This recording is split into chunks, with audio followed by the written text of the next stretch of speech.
नमस्कार, जय माता दी। मैं हूं अर्पणा मिश्रा। आप सभी का स्वागत करती हूं अपने चैनल अर्पणा मिस बे में। तो आज तो आप सभी को पता ही है कि आज है विजयदशमी यानी कि दशहरा, 2 अक्टूबर दिन गुरुवार। आइए जानते हैं कि विजयदशमी और दशहरा क्यों मनाते हैं और इसका महत्व क्या है, इसकी कथा क्या है। यह कथा जरूर सुनना चाहिए क्योंकि इस दिन अच्छाइयों की जीत हुई थी, बुराई की हार हुई थी, धर्म अधर्म दोनों की लड़ाई थी जिसमें धर्म की जीत हुई थी। तो सुन लेते हैं कि विजयदशमी दशहरा की कथा के माध्यम से आप सभी को अच्छी जानकारी मिलेगी और आपको पता चलेगा कि इस दिन भगवान राम ने किस तरह से रावण का वध किया था, बुराई पर अच्छाइयों की जीत की थी, विजय की प्राप्ति की थी और रावण को मारने से पहले उन्होंने किस प्रकार से पूजा की थी और क्या करने से उनको विजय की प्राप्ति हुई थी। यह सब जानकारी आप लोगों के साथ शेयर करूंगी, तो वीडियो में बने रहिएगा। वीडियो अच्छा लगे तो लाइक कीजिएगा, फॉलो कीजिएगा और कमेंट में जय श्री राम जरूर लिखिएगा। जानते हैं सबसे पहले कि अश्विन माह के कृष्ण पक्ष की दशमी को माता दुर्गा ने महिषासुर का वध किया था और भगवान श्री राम ने दशानन रावण का वध किया था। यह अच्छाइयों की बुराइयों पर जीत का दिन था, इसीलिए इस दिन दशहरा और विजयदशमी का पर्व मनाया जाता है।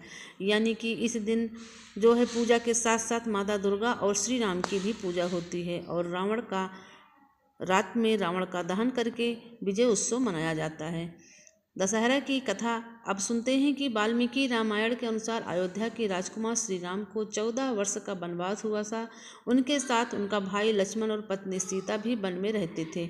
एक दिन माता सीता का अपहरण करके रावण अपने देश लंका ले गया था।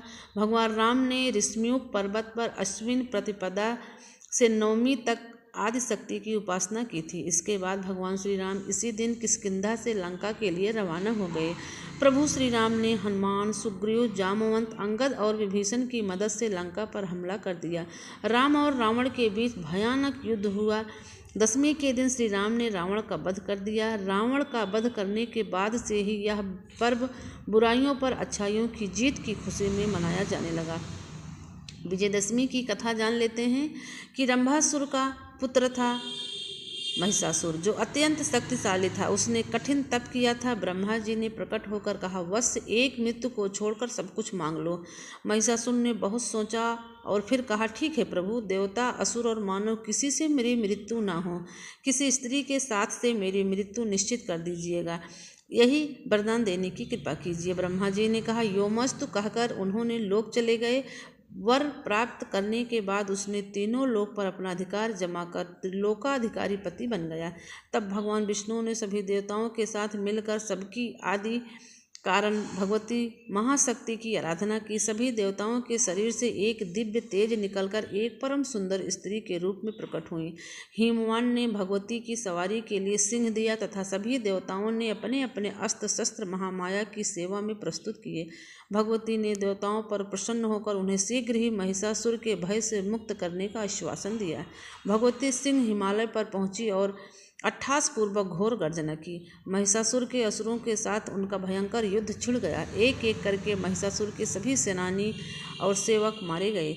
फिर विवश होकर महिषासुर को भी देवी से युद्ध करना पड़ा। महिषासुर ने नाना प्रकार के माइक रूप बनाकर देवी को छलने का प्रयास किया और मारने का भी प्रयास किया, लेकिन अंत में भगवती ने अपने चक्र से महिषासुर का मस्तक काट दिया। कहते हैं कि देवी कात्यायनी को भी सभी देवों ने एक एक हथियार दिया था। उन्हीं दिव्य हथियारों से युक्त होकर देवी ने महिषासुर के साथ वध किया था और युद्ध में विजय की प्राप्ति हुई थी। इसी प्रकार महिषासुर के युद्ध के साथ साथ बुराइयों पर अच्छाइयों की जीत हुई थी और माता भगवती भी विजय की प्राप्ति की थी।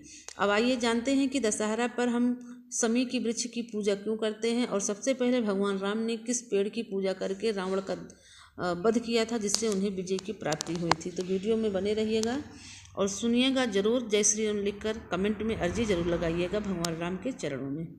दशहरे के दिन यानी कि विजयदशमी के दिन हम जो है शमी की वृक्ष की पूजा क्यों करते हैं, जान लेते हैं कि इस दिन जो है भगवान राम रात में रावण का दहन होता है। आप सभी को तो पता ही है।